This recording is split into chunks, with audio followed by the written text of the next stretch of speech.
नमस्कार। आज हम इतिहास के एक बहुत कह सकते हैं बड़े बदलाव वाले दौर पर बात करने जा रहे हैं। और इसके लिए हम देख रहे हैं कक्षा 6 की एनसीईआरटी किताब हमारे अतीत पार्ट 1 का अध्याय 3। नाम है इसका संग्रहण से भोजन उत्पादन तक। जी। तो स्रोत हमारा सीधा है एनसीईआरटी का ये चैप्टर। हाँ, और हमारा इरादा है ये समझना कि भाई ये जो इतना बड़ा शिफ्ट हुआ, इंसान पहले घूम घूम कर खाना इकट्ठा करता था, शिकार करता था, और फिर वो किसान बन गया, पशुपालक बन गया, ये सब हुआ कैसे? बिल्कुल। और ये सिर्फ खाने की आदत बदलने की कहानी नहीं है, ये तो पूरी जीवन शैली, पूरा समाज बदलने की कहानी है। सही कहा। अध्याय की शुरुआत भी बड़े दिलचस्प तरीके से होती है। नीनुओं के खाने का जिक्र है। चावल, कद्दू, सेम, मांस।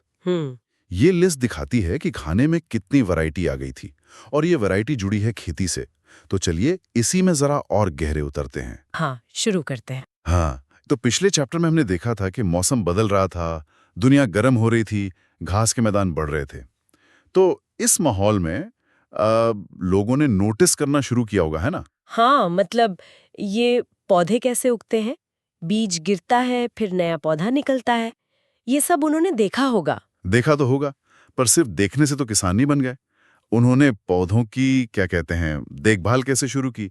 ये बड़ा कदम था ना। बिल्कुल। ये सिर्फ प्रकृति से चीजें लेने वाली बात नहीं थी। अब वो उसमें एक्टिवली हिस्सा ले रहे थे। किताब कहती है कि लोगों ने शायद पौधों को चिड़ियों से, जानवरों से बचाना शुरू किया होगा, ताकि बीज पक सकें, अनाज मिल सके। एग्जैक्टली। और ये कोई एक दिन में नहीं हुआ होगा। ये तो धीरे धीरे देखकर, सीखकर, शायद कुछ प्रयोग करके, और फिर वो ज्ञान आगे बढ़ाया होगा पीढ़ी दर पीढ़ी। ऐसे ही वो किसान बने। सोचिए कितना बड़ा मेंटल शिफ्ट रहा होगा ये। और जानवरों का क्या? पौधे तो चलो एक जगह रहते समझ आता है, लेकिन जानवर, उनको पालतू बनाना। हाँ, ये भी बड़ा सवाल है। अध्याय बताता है कि शायद लोग अपने रहने की जगह के पास जानवरों के लिए खाना छोड़ देते होंगे, उन्हें ललचाने के लिए। अच्छा। हाँ, और फिर जो जानवर थोड़े कम जंगली या कम खतरनाक लगे होंगे, उन्हें पालतू बना लिया होगा। दिलचस्प बात यह है, किताब कहती है सबसे पहला पालतू जानवर शायद कुत्ते का जंगली पूर्वज था। कुत्ता? पर कुत्ता ही क्यों? शिकार में मदद के लिए, या वफादारी, या शायद वो कम कम डराता था? ये सब संभावनाएं हैं। यहीं पर वो कॉन्सेप्ट आता है जिसे बसने की प्रक्रिया या डोमेस्टिकेशन कहते हैं। ये कोई अचानक नहीं हुआ। अच्छा। ये एक बहुत धीमी, शायद हजारों साल लंबी प्रक्रिया थी, जिसमें लोग जाने अनजाने में ही सही कुछ खास पौधों और जानवरों को चुन रहे थे। जैसे वो पौधे जिनके दाने बड़े होते थे या जिनकी डंठल मजबूत होती थी, ताकि अनाज काटते समय बिखरे नहीं।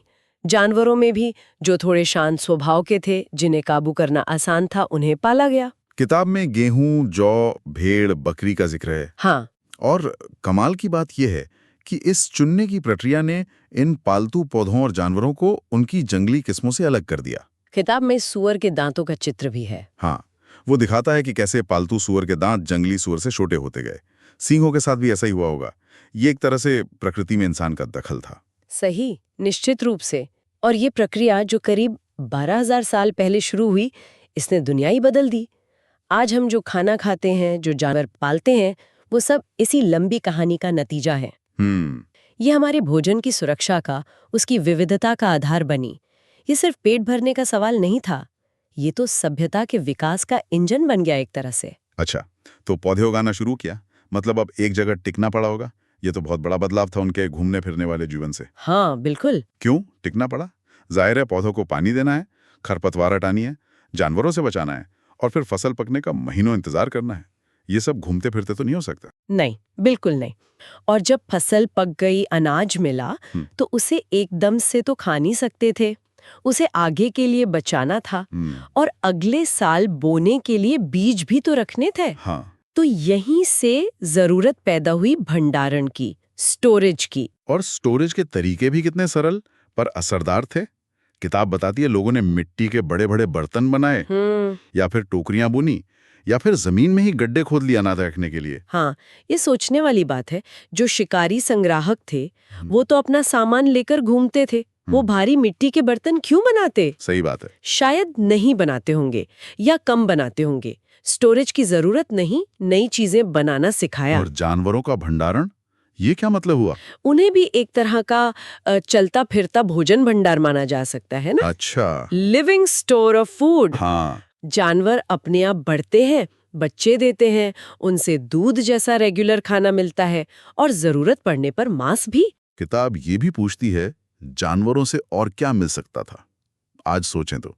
सामान ढोना, ऊन, चमड़ा, खेती में मदद। बिल्कुल। उनकी उपयोगिता सिर्फ मांस तक नहीं थी, वो एक मल्टीपर्पज रिसोर्स बन गए थे। लेकिन ये सब बातें ये पुरातत्वविदों को मतलब आर्कियोलॉजिस्ट्स को पता कैसे चलती हैं?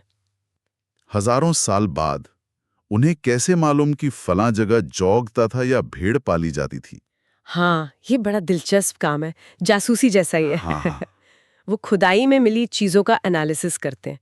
सबसे बड़े सुराग होते हैं पौधों के अवशेष और जानवरों की हड्डियां। अच्छा। और अगर जले हुए अनाज के दाने मिल जाएं, तब तो समझिए जैकपॉट लग गया। जले हुए दाने? हाँ, वो कैसे? क्योंकि जलने की वजह से वो जल्दी खराब नहीं होते, हजारों साल तक बचे रह सकते हैं। तो वैज्ञानिक उन दानों को पहचान लेते हैं कि ये गेहूं है, जौ है या चावल। गजब। और इसी तरह जानवरों की हड्डियों से पता चलता है कि कौन से जानवर थे और क्या वो पालतू थे या जंगली। उनके साइज शेप में फर्क होता है। अध्याय में एक नक्शा भी है, नक्शा 2। उसमें नीले चौकोर बने हैं। ये वो जगहें हैं जहां शुरुआती किसानों और चरवाहों के सबूत मिले हैं। हाँ, और देखिए ये जगहें पूरे उपमहाद्वीप में फैली हैं। उत्तर पश्चिम में मेहरगढ़ है, कश्मीर में बुर्जहोम है, पूरब में है, दक्षिण भारत में भी है। मतलब ये बदलाव किसी एक कोने में नहीं हुआ? नहीं, बिल्कुल नहीं। और पृष्ठ 25 पर एक टेबल दी है, वो इस कहानी को और साफ करती है। हाँ, वो लिस्ट देखी मैंने। वो एक तरह का मेन्यू कार्ड है, बताता है कि किस साइट पर क्या-क्या मिला। मेहरगढ़ में गेहूं, जौ, भेड़, बकरी, मवेशी। कोल्डी हवा यूपी में चावल, जानवरों की हड्डियों के टुकड़े। बुर्जहोम कश्मीर गेहूं, दाल, कुत्ता, मवेशी, भेड़, बकरी, भैंस। चिरांद बिहार में भी गेहूं, हरे चने, जौ, भैंस, बैल। हल्लूर पय्यमपल्ली आंध्र प्रदेश बाजरा, काला चना, मवेशी, भेड़, बकरी, सूअर। हाँ, ये लिस्ट दिखाती है कि अलग-अलग जगहों पर लोगों ने अपनी लोकल कंडीशन के हिसाब से अलग-अलग फसलें चुनी, अलग-अलग जानवर पाले। अच्छा, तो जब लोग एक जगह टिक कर रहने लगे तो जाहिर है उनके घर भी बने होंगे।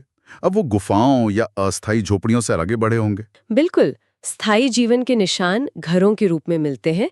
बुर्जहोम कश्मीर का उदाहरण बहुत इंटरेस्टिंग है। हाँ, वो गर्तवास वाला। हाँ, गर्तवास, पिट हाउसेस, यानी जमीन के नीचे खोदे गए घर। उनमें उतरने के लिए सीढ़ियां भी थीं। क्यों बनाते होंगे जमीन के नीचे? अंदाजा यही है कि शायद ठंड से बचने के लिए जमीन के नीचे तापमान थोड़ा स्टेबल रहता है। और एक और मजेदार बात, उन गर्तवासों में चूल्हे अंदर भी मिले हैं और बाहर भी। हाँ, इससे लगता है कि वो कितने प्रैक्टिकल थे। मौसम अच्छा है तो बाहर खाना बना लिया, ठंड है, बारिश है तो अंदर। मतलब माहौल के हिसाब से एडजस्ट कर रहे थे। बिल्कुल, उनकी जीवन शैली में काफी लचीलापन था। अच्छा, रहने का तरीका बदला तो काम करने के औजार भी बदले होंगे। खेती के लिए तो अलग तरह के टूल्स चाहिए। निश्चित रूप से इस नए दौर को नवपाषाण युग यानी नियोलिथिक एज कहते ही इसीलिए हैं क्योंकि औजारों में बड़ा बदलाव आया। पूरा पाषाण वाले खुरदुरे पत्थरों की जगह अब ऐसे औजार बने जिनके धार ज्यादा तेज करने के लिए उन पे पॉलिश की जाती थी, फाइन फिनिश वाले, कुल्हाड़ियां, बसूले वगैरह। और खेती से जुड़ा एक बहुत महत्वपूर्ण टूल था ओखली और मूसल। ओखली और मूसल? अरे हाँ, ये तो आज भी घरों में यूज होते हैं। हाँ, अनाज पीसने के लिए, मसाले कूटने के लिए। बिल्कुल। सोचिए, हजारों साल पुरानी टेक्नोलॉजी, कुछ आविष्कार कितने बेसिक और टिकाऊ होते हैं, है ना? सही कहा। लेकिन इसका मतलब ये नहीं कि पूरा पाषाण काल वाले औजार बनने बंद हो गए। किताब साफ कहती है कि वो भी बनते रहे, इस्तेमाल होते रहे, जरूरत के हिसाब से। और हाँ, पत्थर के अलावा हड्डी के औजार भी थे। और मिट्टी के बर्तन? उनका जिक्र स्टोरेज के लिए हुआ था। हाँ, नवपाषाण काल में मिट्टी के बर्तन बहुत मिलते हैं, अलग अलग साइज के, अलग अलग शेप के। कुछ पर तो डिजाइन भी बने हैं, सजे हुए हैं। अच्छा। इनका इस्तेमाल सिर्फ अनाज रखने के लिए भी बल्कि अब खाना पकाने में लिए भी होने लगा था।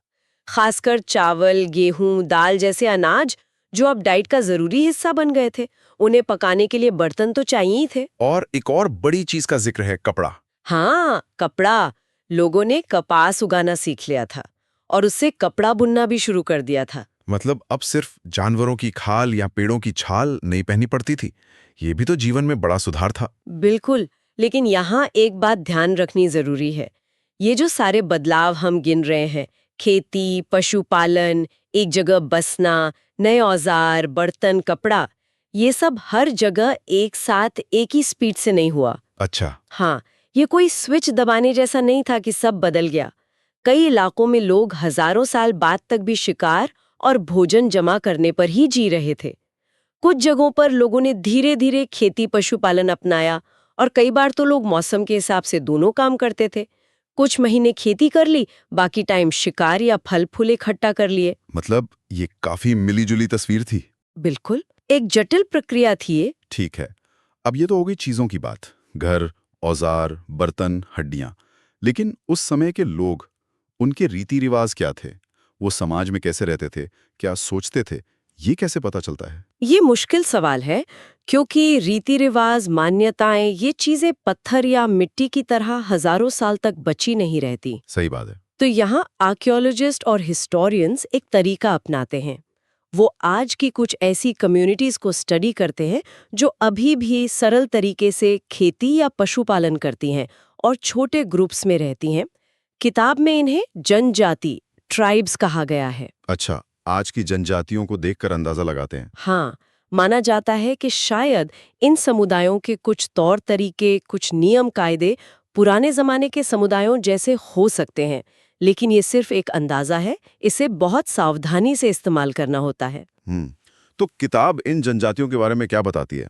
क्या खासियतें होती हैं इनकी? इसके अनुसार जनजातीय समूह आमतौर पर छोटी बस्तियों में रहते हैं, 2-3 पीढ़ियां साथ रहती हैं और ज्यादातर लोग आपस में रिश्तेदार होते हैं। अच्छा। उनके मुख्य काम क्या होते हैं? शिकार करना, खाना इकट्ठा करना, खेती करना, जानवर पालना, मछली पकड़ना। मतलब जीवन के जीने के कई तरीके एक साथ चलते हैं। और क्या उनमें काम का बंटवारा होता था मर्दों और औरतों के बीच? हाँ, किताब में इसका जिक्र है। आमतौर पर औरतें खेती का ज्यादातर काम देखती हैं। जमीन तैयार करना, बीज बोना, पौधों की देखभाल, फसल काटना, अनाज कूटना, पीसना। बच्चे भी मदद करते थे, पौधों की रखवाली करना, जानवरों को भगाना। और मर्द? पुरुष अक्सर जानवरों के बड़े झुंड चराने ले जाते हैं, बच्चे छोटे झुंडों को संभालते हैं। जानवरों की सफाई, दूध निकालना और साथ ही बर्तन बनाना, टोकरी बुनना, औजार बनाना, झोपड़ी बनाना, ये सब काम अक्सर औरतें और मर्द दोनों मिलकर करते थे। अच्छा, मतलब काफी मिलजुल के काम होता था। हाँ, और सिर्फ काम ही नहीं, गीत संगीत, नाचना, घरों को सजाना, ये सब भी उनकी जिंदगी का हिस्सा था। और लीडरशिप, कोई नेता होता था? हाँ, जनजातियों में नेता होते थे। ये कोई बूढ़ा अनुभवी आदमी हो सकता था, या कोई नौजवान बहादुर योद्धा, या फिर कोई पुरोहित जैसा धार्मिक व्यक्ति। बूढ़ी औरतों का भी उनके ज्ञान और अनुभव के लिए सम्मान होता था। हर जनजाति की अपनी अलग भाषा, संगीत, कहानियां, पेंटिंग, अपने देवी देवता होते थे। बिल्कुल। और एक बहुत जरूरी बात, जमीन, जंगल, घास के मैदान, पानी, इन सबको वो पूरे कबीले की साझी संपत्ति मानते थे। सब मिलकर इस्तेमाल करते थे। उनमें अमीर और गरीब के बीच वैसे गहरे भेद नहीं थे जैसे बाद के समाजों में आए। चलिए, अब जरा कुछ खास जगहों को नजदीक से देखते हैं। पहला नाम आता है मेहरगढ़ का। नक्शे पर ये बुलंद दर्रे के पास है, एक उपजाऊ मैदान में। हाँ, मेहरगढ़ बहुत महत्वपूर्ण साइट है। किताब कहती है कि ये शायद उन सबसे पुरानी जगहों में से है जहां लोगों ने जौ गेहूं उगाना और भेड़ बकरी पालना सीखा। सबसे पुरानी गांवों में से एक। इसकी खुदाई से परतों का पता चला है ना? हाँ, और ये परतें अलग अलग समय के बारे में बताती हैं। सबसे नीचे की, यानी सबसे पुरानी परतों में जंगली जानवरों जैसे हिरन और जंगली सूअर की हड्डियां ज्यादा मिली हैं। मतलब तब शिकार ज्यादा होता था। बिल्कुल। फिर उसके ऊपर की परतों में भेड़ बकरियों की हड्डियां ज्यादा मिलने लगती हैं और सबसे ऊपर की परतों में मवेशियों मतलब गाय बैल की हड्डियां सबसे ज्यादा हैं। तो ये क्या दिखाता है? ये दिखाता है कि समय के साथ पालतू जानवरों का महत्व कैसे बदला। पहले भेड़ बकरी ज्यादा पाले, बाद में शायद मवेशी ज्यादा महत्वपूर्ण हो गए हों। हो सकता है खेती और सामान ढोने के लिए उनकी जरूरत बढ़ गई हो। मेहरगढ़ में घरों के निशान भी मिले हैं, चौकोर और आयताकार घर। हाँ, और हर घर में 4 या उससे ज्यादा कमरे, कुछ कमरे शायद अनाज वगैरह रखने के लिए, स्टोरेज के लिए होते होंगे। ये पक्का सबूत है कि लोग अब एक जगह बस कर रह रहे थे। और वहां कब्रें भी मिली हैं। एक कब्र में तो मृतक के साथ बकरियां भी दफनाई गई थी। हाँ, ये वाकई में बहुत सोचने वाली बात है। ऐसा क्यों किया होगा? क्यों? सबसे कॉमन अंदाजा यही है कि शायद वो लोग मृत्यु के बाद जीवन में विश्वास रखते थे और मानते थे कि दूसरी दुनिया में भी खाने पीने की जरूरत पड़ेगी। ये उनकी धार्मिक या आध्यात्मिक सोच की तरफ एक छोटा सा इशारा है जो हमें खुदाई से मिलता है। अच्छा, अब दूसरी जगह पर चलते हैं। दाओजली हेडिंग, ये उत्तर पूर्व में है, ब्रह्मपुत्र घाटी की पहाड़ियों पर, चीन और म्यांमार जाने वाले रास्ते के पास। यहाँ क्या खास मिला? यहाँ भी पत्थर के औजार मिले हैं जिनमें ओखली और मूसल शामिल हैं। तो मतलब यहाँ भी अनाज उगाया और पीसा जाता था। ठीक है। एक खास चीज मिली है, जेडाइट नाम का पत्थर। ये पत्थर उस इलाके का नहीं है, माना जाता है कि ये चीन से आया होगा। चीन से? उस जमाने में? हाँ, ये क्या बताता है? ये उस समय में भी व्यापार या लोगों के बीच संपर्क का संकेत देता है। दूर दराज के इलाकों से चीजें आ जा रही थीं। गजब। इसके अलावा यहाँ काष्ठाश्म यानी फॉसिल वुड, वो लकड़ी जो हजारों साल में पत्थर बन गई, उसके औजार और मिट्टी के बर्तन भी मिले हैं। तो ये जगह भी उस नई जीवन शैली का एक और उदाहरण पेश करती है। तो कुल मिलाकर इस अध्याय ने हमें समझाया कि मानव इतिहास का ये कितना बड़ा, कितना क्रांतिकारी दौर था। शिकारी संग्राहक से किसान और पशुपालक बनने का सफर। हाँ, ये सिर्फ पेट भरने का तरीका बदलना नहीं था, ये तो पूरी सोच, पूरा जीवन बदलने जैसा था। एक जगह टिकना, प्रकृति को थोड़ा अपने हिसाब से ढालना, समुदाय में रहना, नई चीजें बनाना। बिल्कुल। और ये कहानी सिर्फ पुराने जमाने की नहीं है, ये उन बुनियादों की कहानी है जिन पर आज का हमारा समाज खड़ा है। गांव, खेती, पशुपालन, स्टोरेज, टेक्नोलॉजी का विकास, सामाजिक नियम, इन सब की जड़ें हमें इसी नवपाषाण काल में मिलती हैं। भोजन उत्पादन ने इंसान को वो स्थिरता दी, वो अतिरिक्त संसाधन दिए, जिससे आबादी बढ़ी, नए आविष्कार हुए और फिर धीरे धीरे सभ्यता का विकास हुआ। हमने देखा कैसे खेती ने लोगों को एक जगह बांधा, जिससे स्टोरेज और नए औजारों की जरूरत पैदा हुई। कैसे जनजाति जैसे सामाजिक समूह बने जिनकी अपनी जीवन शैली और मान्यताएं थीं। और मेहरगढ़ या दाओजली हेडिंग जैसी जगहें इसी कहानी के पक्के सबूत हैं। बिल्कुल। और जाते जाते एक सवाल शायद श्रोताओं के लिए छोड़ सकते हैं सोचने को। हाँ, जरूर। खेती ने खाद्य सुरक्षा दी, सरप्लस यानी अतिरिक्त अनाज दिया, ये तो ठीक है, लेकिन क्या इसने हमें प्रकृति पर एक अलग तरह से निर्भर भी नहीं बना दिया? और क्या इसी दौर में संसाधनों पर कंट्रोल को लेकर समाज में ऊंच नीच के बीज पड़े जो शिकारी संग्राहक समाजों में शायद उतने गहरे नहीं थे?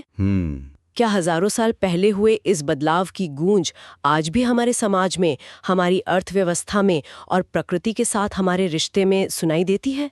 इस पर विचार किया जा सकता है।